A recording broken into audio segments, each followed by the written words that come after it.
Hello student, आज इस video के द्वारा हम मेंडल के नियमों में प्रयुक्त शब्दावली का अध्ययन करेंगे। तो मेंडल के नियमों में जो प्रयुक्त शब्दावली ये है क्या, तो मेंडल ने जो मटर के ऊपर अपने प्रयोग किए थे आनुवंशिकता के सिद्धांत पर, उसमें उन्होंने कुछ तकनीकी शब्दों का यूज किया था, उन्हें हम शब्दावली के नाम से जानते हैं। सबसे पहला है संकर। संकर मतलब हाइब्रिड। संकर क्या है कि जब तुलनात्मक लक्षण वाले नर तथा मादा के बीच निषेचन कराया जाता है तो प्रथम संतानीय पीढ़ी में जो संतान प्राप्त होती है वो संकर प्राप्त होती है, और इस प्रक्रिया को क्या कहते हैं, संकरण कहते हैं। यानी संकर क्या है, हाइब्रिड, यानी जब नर और मादा के बीच शुद्धजनक पौधों के बीच जब हम संकरण कराते हैं उनसे जो संतान प्राप्त होती है वो संकर कहलाती है। और संकर हमेशा विषम युग्मनजीव होते हैं। विषम युग्मनजीव का मतलब है कि एक साथ दो अलग अलग लक्षण प्रकट होते हैं। इसके पश्चात अगला एलील। तो एलील क्या है कि विपरीत लक्षण वाले जो युग्मक होते हैं उन्हें हम एलील कहते हैं। जैसे अगर पौधों की लंबाई के लिए बात की जाए तो लंबापन और बौनापन, तो ये एक दूसरे क्या विपरीत है, तो इन्हें क्या कहेंगे, एलील्स कहेंगे। अगर मान लीजिए बीज की बात की जाए तो बीज के लिए क्या कहेंगे, गोल और झुर्रीदार। इसके पश्चात प्रभावी और अप्रभावी लक्षण क्या है, तो जब विपरीत लक्षण वाले पौधों के मध्य हम क्रॉस कराते हैं तो जो प्रथम संतानीय पीढ़ी यानी F1 पीढ़ी है तो उसमें से केवल एक ही लक्षण प्रकट होता है और दूसरा लक्षण छिपा रहता है।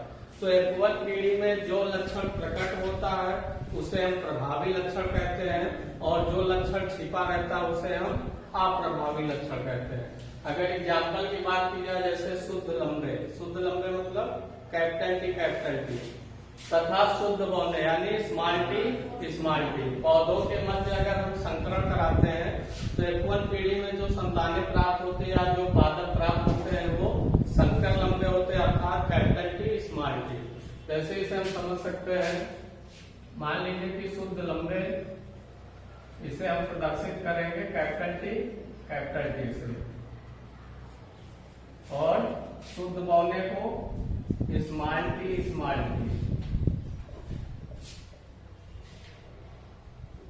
ये कौन सी पीढ़ी होगी, P1 पीढ़ी यानी पैतृक पीढ़ी।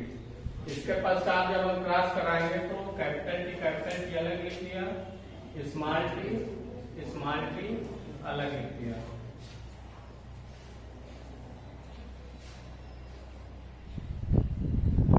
एक को हमने फीमेल मान लिया, एक को मेल मान लिया। अब यहाँ क्रॉस कराते हैं तो कैपिटल टी से स्मॉल टी में कराएंगे तो capital T small T, capital T से स्मॉल टी में कराएंगे तो कैपिटल टी स्मॉल टी, और कैपिटल टी से स्मॉल टी में कराएंगे तो कैपिटल टी स्मॉल टी, और कैपिटल टी से स्मॉल टी में कराएंगे तो कैपिटल टी स्मॉल टी। ये कौन सी पीढ़ी है, प्रथम संतानीय पीढ़ी यानी P1 पीढ़ी। तो यहाँ पर अगर शुद्ध लंबे और शुद्ध बौने पौधों के मध्य क्रॉस कराया जाता है तो F1 पीढ़ी है, ठीक है। तो F1 पीढ़ी में केवल संकर लंबे, कैपिटल टी स्मॉल टी का मतलब क्या है, संकर लंबे। तो ये सभी संतानें जो है वो संकर लंबे, ये भी। तो यहाँ पर संकर क्यों है, क्योंकि यहाँ पर लंबेपन वाला लक्षण भी उपस्थित है और बौनेपन वाला लक्षण भी उपस्थित है। तो यहाँ पर केवल लंबेपन का ही लक्षण स्पष्ट हो रहा है और बौनेपन का लक्षण साथ में है तो लेकिन वो छिपा हुआ है।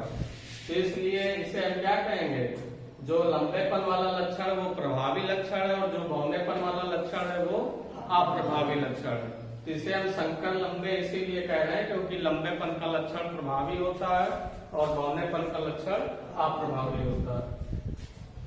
अब समयुग्मनज क्या है, तो समयुग्मनज यानी युग्मनज में जब सम हो यानी एक ही जैसे हो या बराबर हो, ठीक है। तो जब युग्मनज में एक ही प्रकार के लक्षणों का जोड़ा हो, ऐसा एक ही प्रकार के यानी एक जैसा ही हो, तो उसे हम क्या कहेंगे, समयुग्मनज कहेंगे, और इस अवस्था को क्या कहेंगे, समयुग्मनजी कहेंगे। जैसे यहाँ पर बात की जाए कैपिटल टी युग्मनज है ये, तो यहाँ पर दोनों लक्षण क्या है, एक ही जैसे, यानी ये भी कैपिटल टी है ये भी कैपिटल टी है, तो ये कैसा है, समयुग्म जीव। अब इसकी बात की जाए स्मॉल टी, तो इसमें भी दोनों एक ही जैसे हैं, तो ये भी कैसा है, समयुग्म जीव। लेकिन अगर यहाँ पर कैपिटल टी स्मॉल टी की बात की जाए तो फिर ये विषम युग्म जीव हो जाएगा। कैसा हो जाएगा, क्योंकि यहाँ पर दोनों लक्षण एक ही जैसे नहीं है। इसके पश्चात अगला है विषम युग्मनज। तो जब युग्मनज में विपरीत लक्षणों वाला जोड़ा हो, कैसा हो, विपरीत, जैसे यहाँ पर एक कैपिटल टी है तो दूसरा स्मॉल टी, तो जब विपरीत लक्षणों वाला जोड़ा होता है उसे हम विषम युग्मनज कहते हैं, और इस अवस्था को क्या कहते हैं, विषम युग्मनजी। तो समयुग्मनजी क्या है, विषम युग्मनजी क्या है, तो ये क्लियर होना चाहिए। अगर युग्मज में दोनों एक ही जैसे हैं तो वो समयुग्मनजी है, ठीक है, और अलग अलग है तो विषम युग्मनजी है। इसके पश्चात लक्षण प्रारूप यानी फिनोटाइप क्या होता है, तो लक्षण प्रारूप को हम दृश्य प्रारूप भी कहते हैं, फिनोटाइप भी कहते हैं, ठीक है। इसमें क्या होता है कि किसी भी जीव के अगर हम बाह्य लक्षणों का अध्ययन करके उसके बारे में जान सकते हैं तो वो फिनोटाइप या लक्षण प्रारूप अनुपात कहलाता है।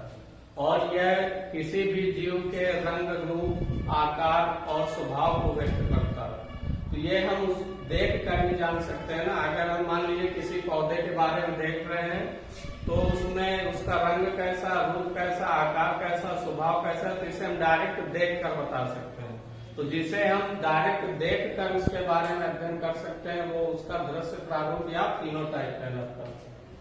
जीनोटाइप की बात की जाए तो यह जीव के जीनी संरचना को व्यक्त करता है। किसे व्यक्त करता है, जीनी संरचना, यानी जिसे हम देख नहीं सकते हैं, या उसके आनुवांशिक संगठन को व्यक्त करता है तो वो उसका जीनोटाइप कहलाता है, या जीनी संरचना कहलाता है, या जीन प्रारूप कहलाता है।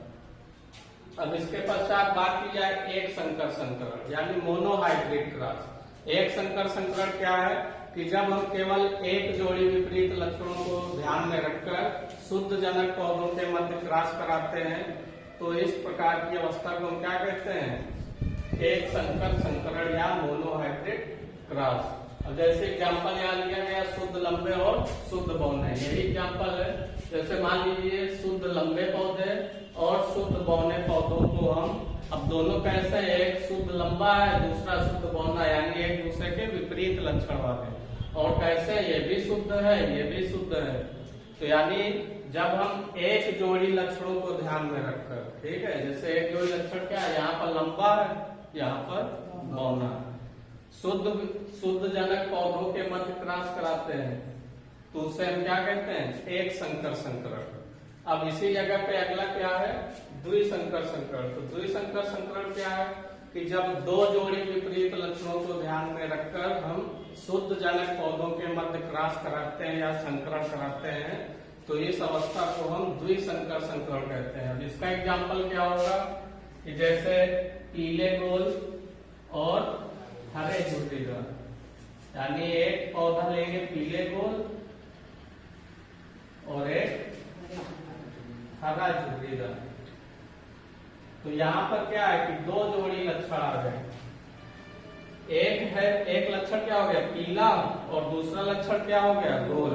ये बीज की बात की जा रही है, ठीक है, कि बीज का रंग पीला हो और उसकी आकृति गोल हो, तो उसका अपोजिट एक दूसरा लेंगे जिसका बीज का रंग हरा हो और बीज की आकृति झुर्रीदार हो। तो अगर इनके मध्य हम क्रॉस कराते हैं तो फिर वो द्विसंकर संकरण कहलाएगा। तो एक संकर संकरण में जब केवल एक जोड़ी लक्षणों को ध्यान में रखकर शुद्ध जनक पौधों के मध्य क्रॉस कराते हैं तो वो एक संकर संकरण है, और जब दो जोड़ी विपरीत लक्षणों को ध्यान में रखकर हम शुद्ध जनक पौधों के मध्य संकरण कराते हैं तो वो द्विसंकर संकरण है। तो इस प्रकार से आज हमने संकर क्या है, एलील क्या है, प्रभावी और अप्रभावी लक्षण क्या होते हैं, समयुग्मनज क्या है, विषम युग्मनज क्या है, और जीनोटाइप फिनोटाइप क्या है, और एक संकर क्रॉस क्या है, द्विसंकर क्रॉस क्या है। इसके बाद में कल जैसा नेक्स्ट वीडियो होगा तो उसमें हम इसी के कुछ और भी अभी टॉपिक रह गए, जैसे बैक क्रॉस क्या है, टेस्ट क्रॉस क्या है, तो उसके बारे में अध्ययन करेंगे।